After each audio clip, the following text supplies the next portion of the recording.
Hello and welcome to Billy Ho Sports. Our continuing coverage of the Summer Stakes. Racing action continues this Saturday, August 10th. We're going to be at Colonial Downs for the Grade 1 Arlington Million. We'll also have other stakes racing actions that day, including the Beverly D and the Secretariat. So be subscribed to the channel so you don't miss out on any of the action. Give us a like while you're at it. That goes a long way into spreading the content to everybody out there. And in the comment section, just a quick question. Tell me what your home track is or your favorite track to bet. I don't know if I've actually asked that question before. I'm obviously local, Louisville, Kentucky. Churchill Downs is my track, but I really do enjoy Saratoga. Obviously, it's awesome. I really do enjoy Gulfstream Park. That was one of the few tracks that was running during the COVID epidemic, so I kind of got an affinity for that one too. So out west, it's Santa Anita, Del Mar, and whatnot, or I, but I don't want to offend any of my West Coast homies. They're just not exactly my bag, baby, so to speak. So anyway, if you are on X, formerly Twitter, jump over there and follow me at Billy Ho Sports there for more great racing content. So let's get started.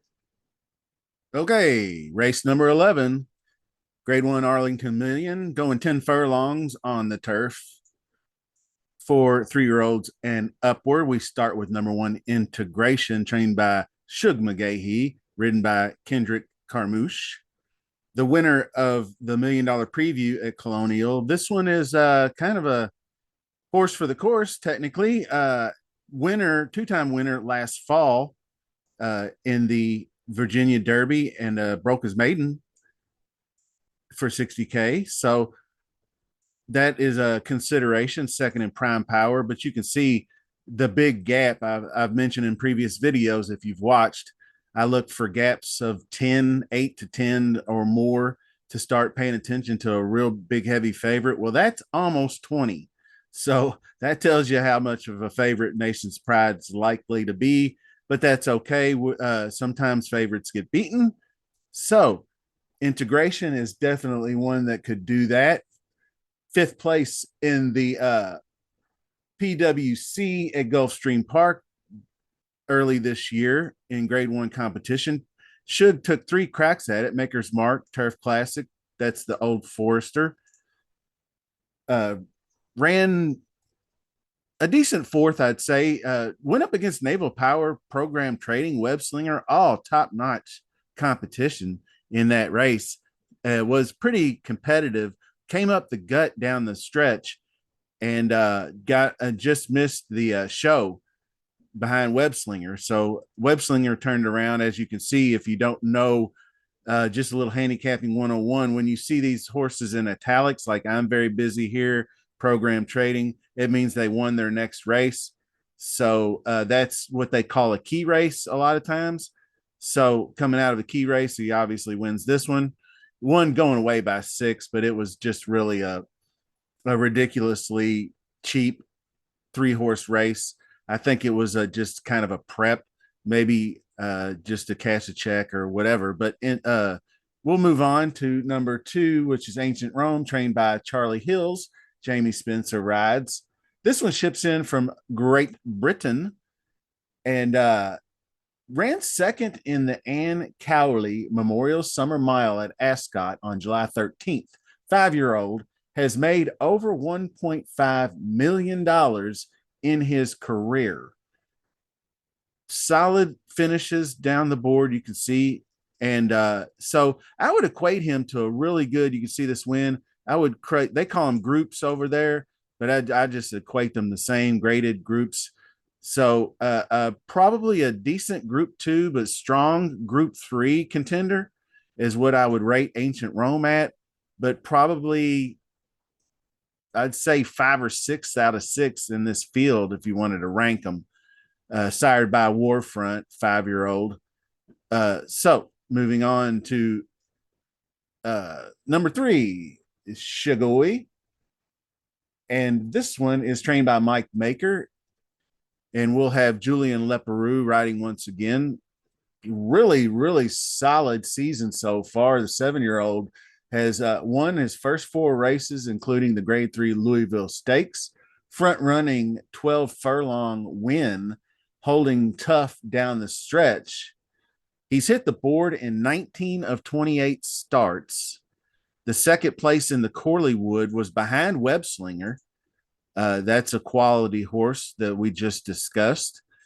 So this one is a decent contender, I would say, along the same lines as the previous horse. So I would rank him slightly above, just being the American turf type, coming off synthetic and things of that nature. And I guess recency bias. I've watched him run. I covered him in a previous race, but he scratched out to be here. So moving on to your favorite Nation's Pride, Charlie Appleby, William Buick, just the strong Great Britain UK jockey trainer combo. Just didn't get there in the Grade 1 Manhattan in his last out, second by 2 lengths to measured time. And the connections here, Godolphin, obviously one of the strongest in the world as far as breeding and horse racing goes, put their money where their mouth is in this season, taking them up against horses, like Silver Knight, and like Silver Knight ranked 8th, or I'm sorry, I'm losing my place here. Silver Knight ranked 4th by DRF as turf males. Measured time is the second ranked turf male. He beat Program Trading, who's ranked 8th. And the rest of these horses are ranked in the hundreds, several hundreds down the line. If you look at them, he's ranked like, if overall world horses is ranked like, I don't know, 200 something, they're like 1,000. But I digress. Highland Chief is our next horse. Grand Motion, Johnny V rides. The 2023 Man of War Stakes winner is yet to taste victory this year. 5th in the Grade 2 Elkhorn, 4th in the Grade 3 Dinner Party. Most recently ran 2nd in the Prince George City Stakes at Laurel Park on July 14th. Probably 6th of 6. Or, well, it's not that bad of a horse. Guy does have a Grade 3 victory here. I shouldn't badmouth them, but you can see the speed ratings are well below, and it really just hasn't been really good with the speed here lately. So we're probably going to be a complete toss for me. This one is the last one. Talk of the Nation is an interesting horse, trained by Todd Pletcher, ridden by Jose Ortiz. Just a 4-year-old colt by Quality Road. Ran 2nd in the Grade 3 Kelso. Another second, you can see these 2 bookended stakes races to Carl Spackler. So no Carl Spackler in this race, but the Talk of the Nation has been really, really strong. Is kind of a front running turf horse, which is not my preferred strategy for this race, but is extending himself out also after running miles for the most of his career. Going to try to send him the classic 1.25 mile distance here. So I'll be curious to see if he can get there. 7.4 furlongs average win distance, which is pointed sort of toward the stamina, and obviously 8.0 Dam Sire. So I think that he could probably get that distance, but I don't know if he's going to be able to hold off any of the closers. So he is competing versus older and contending. So you got to like that. So let's wrap things up and go with some early selections.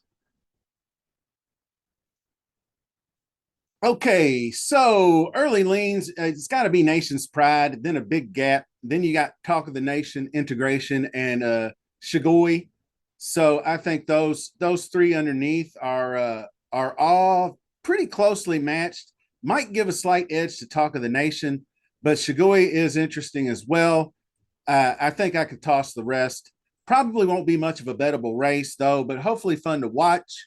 So that'll do it for the preview and picks. Arlington Million. Be on the lookout for more coverage. Like I said earlier, Saturday card at Colonial is loaded with Grade 2 Secretariat, and it's a Breeders' Cup Challenge race is the Beverly D. Also, Saratoga will have a pretty good weekend as well. They have the 4-star Dave scheduled, but they have moved the test and the Saratoga Derby to that day, if you remember last weekend. So we'll probably do a little something with that. Make sure you're subscribed. Obviously, clicking that like button, much appreciated. Give me a follow on X, Billy O Sports, all that good stuff. Thank you so much for watching. See you soon.